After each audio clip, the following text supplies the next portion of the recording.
Hai, balik lagi di channel YouTube gue. Nama gue Kinanti Larasati, panggil aja Kinan. Dan terima kasih buat kalian yang sudah mau ngeklik video ini. Dan di video kali ini bahas lagi tentang Redford, tapi lebih ke sisi subjektif kepada diri gue sendiri. Jadi sebelum Redford ini kayak makin gak jelas, penarikan gak bisa, ngulur-ngulur waktu ya. Di dalamnya memang Redford ini modusnya trading, padahal di dalamnya skema Ponzi yang pastinya berujung penipuan. Jual token gak jelas, abal-abal, halu, koin pun juga sama. Grafiknya dibuat manipulasi dan member-membernya dipaksa untuk undang-undang dan mengundang orang. Nah, tapi sebelum terjadi ini ya, buat teman-teman gue yang lain, para YouTuber yang udah memberikan suatu kebenaran, hal yang the real fakta gitu ya, malah dikatain nyinyir, hoax, tukang bohong, tukang fitnah dan segala macamnya. Seperti salah satunya di sini. Nih ya, kalau kalian lihat nih di grupnya, salah satu mentor Ponzi ya.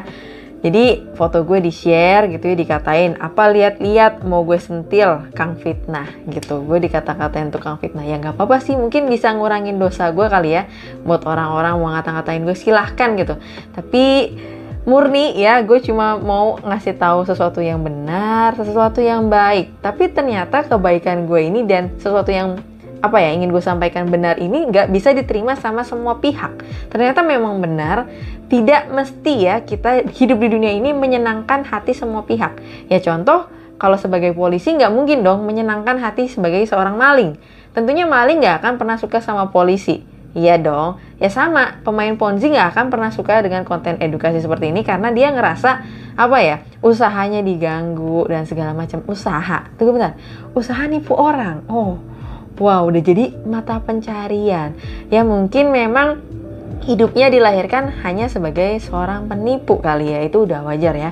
Sampai dikata-katain kayak gini lah ya. Tukang fitnah nanti mati bibirnya panjang ya gitu ya. Ya terserah sih, kalau gue sih kalau dinyinyirin seperti ini gitu ya, dikata-katain, apalagi kebanyakan cowok. Ternyata cowok juga suka ngegibah, ngegosip yang level tandingannya tuh makin kelihatan rendah banget ya. Masih ngata-ngatain kayak gitu. Tapi ya positifnya ya semoga ya Tuhan mendengar dan bisa mengurangi dosa gue sih. Ya nggak apa-apa. Tapi sekarang terbukti kan siapa yang benar, siapa yang nyinyir. Ya jelas para penipu itu nggak akan pernah suka dengan konten seperti ini. Tapi bukan cuma gue yang dikata-katain, teman-teman YouTuber gue yang lain juga dikatain gitu ya. Sampai di sini ada yang memprovokator untuk ngedislike ya. Dislike rame-rame. Nggak akan bisa rame mendislike. Tapi kalau buat ngehack akunnya ada kemungkinan bisa. Jadi udah nipu, niat jahat pula gitu ya. Gue juga heran kenapa orang-orang tuh bisa sampai membela sebuah platform penipuan, bisa semangat banget ya, karena udah jelas ya, kemarin gue udah kasih tahu kalau mereka ini digaji, dapat duit dari situ. Ya mereka akan belain mati-matian gitu ya. Terus ya udah sabar-sabar, kita mah nyantai aja, nggak dipikirin tuh para YouTube ya. Kalau rezeki mah nggak kemana. Ya, intinya nggak akan pernah suka dengan konten-konten seperti ini. Sampai ada yang mau nyamperin ke rumah nih ya. Kalau deket saya samperin, kalau jauh mikir dulu buat bensin, buat ketemu cewek doer. Aduh, kayak berasa ganteng aja, padahal gigi motornya nggak jalan gitu ya. Terus akun ini juga menghilang gitu ya, makin kelihatan pengecutnya ternyata. Terus dia juga komen nih ya di YouTube gue, minta klarifikasi segala macam. Habis itu ngilang juga. Bingung sebenarnya nih ya. Tadi awalnya berani, tiba-tiba mundur, kan aneh ya. Terus katanya dia udah dapet alamat gue nih, katanya mau nyamperin nih ya sama teman-teman Kodim. Tapi habis itu dia kabur dari grupnya setelah Redford ini makin gak jelas. Nah terus yang tambah seru lagi di sini nih ya, nih mentornya nih Tono Assalam. Nah ini tadinya kalau kalian lihat masih ada fotonya nih, dia nge-share link. Ternyata link itu adalah link YouTube gua. Nah tanya nih, apa mas? Kenapa mas? Laporkan sesuai pasal di atas agar membuat jera YouTuber. Link ada di atas. Loh, kenapa akun saya di-report? Kenapa? Kenapa kamu gak suka dengan konten kebenaran dan edukasi seperti ini? Kenapa? Apa karena kamu pemain Ponzi? Tukang tipunya? gitu. Kamu yang penting cuan-cuan dari duit orang lain, gak peduli orang lain itu lagi sedangkan butuh uang, berharap ini the real investasi, uangnya bisa kembali, gak mikir ya? Nggak mikir. Mereka kan mikirnya cuma buat dirinya sendiri, keluarganya. Ya semoga aja nggak kena karma. Besok-besok ditipu balik. Jadi dari sini aja instruksinya udah disuruh nge-report. Dan dari sini ya bukan cuma akun gue doang yang di-report. Teman-teman YouTuber gue yang lain di-report gitu ya. Banyak gitu ya. Tapi gue sangat percaya sama YouTube kebijaksanaannya. Nggak akan menerima kayak laporan model seperti ini. Apalagi jelas di dalam video gue ini membuktikan secara fakta. Bukan ngata-ngatain jelek-jelek, bukan memberitakan sebuah kebohongan, bahkan SWI OJK pun kalau bohong, ya mending tindak aja langsung pemerintahannya gitu kan.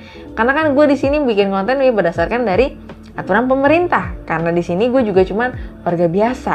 Tapi kalau model seperti ini ya sudah menginstruksikan untuk lapor, aduh, kayaknya ini udah langsung ranahnya pribadi nih, antara personal gitu ya. Emang dasarnya nggak suka aja sama gua yang mungkin kontenin seperti kebenaran gini. Karena takut orang Indonesia semakin sadar, semakin pintar akan investasi penipuan seperti ini, dia nggak bakal suka gitu ya. Karena dia ngerasa ini pasar gue nih, ini lahan gue, lu jangan ganggu gitu ya. Lahan dia untuk menipu ya. Kalau gue sih ya ngelihat kayak gini jujur gue nggak tega, tapi kalau keluarga lu sendiri yang ditipu ya silahkan itu, tapi jangan orang lain ya. Lu jahat banget sih asli. Ininya nggak ada kali ya, atau ininya sama ininya juga udah nggak ada kali. Terus ini ya beberapa ya ngelaporin tuh konten gue, akun gue nih seperti contoh ini nih. Untuk buktinya nih, mereka pada ngirimkin ke grup gitu ya, sebagai bukti kepada mentor nih, mentor gue udah ngikutin, mentor Ponzi gue udah ngikutin arahan lo, gue udah ngikutin apa mau lo nih, udah ada buktinya nih. Dan orang ini tuh terus koar-koar, nggak jelas gitu ya, di channel teman-teman gue yang lain yang memberitakan tentang kebenaran.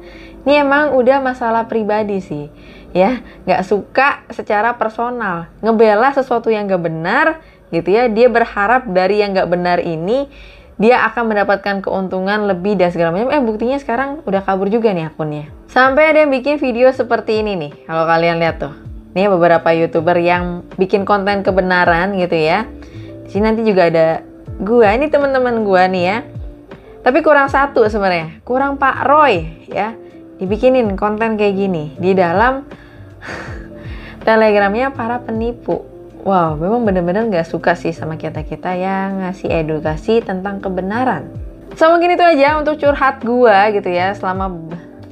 Mungkin itu aja untuk curhat gua ya, dilaporin gitu ya. Bukan dilaporin cuma kontennya doang, channel YouTube-nya, orangnya juga disuruh tutup channel kalau bisa WD. Kayaknya gue gak pernah janji apapun deh. Kayaknya lu mending kalau nyuruh tutup channel, suruh aja tutup channelnya Redford gitu kan. Channel YouTube-nya siapa? YouTuber Ponzi juga silakan gitu ya. Tapi gue gak pernah bermain-main dengan pemain Ponzi, males. Karena ya mereka kan tukang tipu gitu. Jadi ngapain gitu ya bermain dengan para penipu.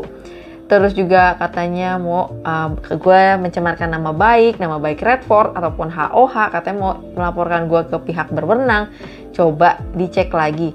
Toh ya OJK dan SWI saja sudah menyatakan bahwasanya Redford ilegal dan juga HOH ilegal. Ya kalau memang kalian menuntut gue akan pertanyakan balik. Coba kalian tuntut balik dulu OJK dengan pernyataannya tadi ke publik gitu kan. Jadi jangan asal membuat statement yang sebenarnya bikin lucu sendiri sih gitu ya. Ya intinya ini bukan kali pertama gue ngebahas sebuah aplikasi penipuan seperti ini, skema Ponzi ataupun bergedok lainnya. Dia terus dihina, dicaci maki, dibilang tukang fitnah dan segala macam. Itu bukan kali pertama, bahkan teman-teman gue juga udah sering. Tapi gimana kita bisa kuat jalanin ini ya? Intinya selama penipu ini kuat ya harusnya ya orang yang ada di jalur kebenaran juga harus semakin kuat gitu ya. Jangan mau kalah sama penipu. Masa kalah sih sama penipu? Polisi aja nggak pernah kalah kok untuk memerangi kejahatan, iya nggak sih? Walaupun kepolisian kita lagi gimana gitu ya. Dan beberapa oknum ya kalian tau lah di Redford gimana. Oke, so mungkin itu aja dan sampai ketemu lagi di pembahasan berikutnya. Bye bye.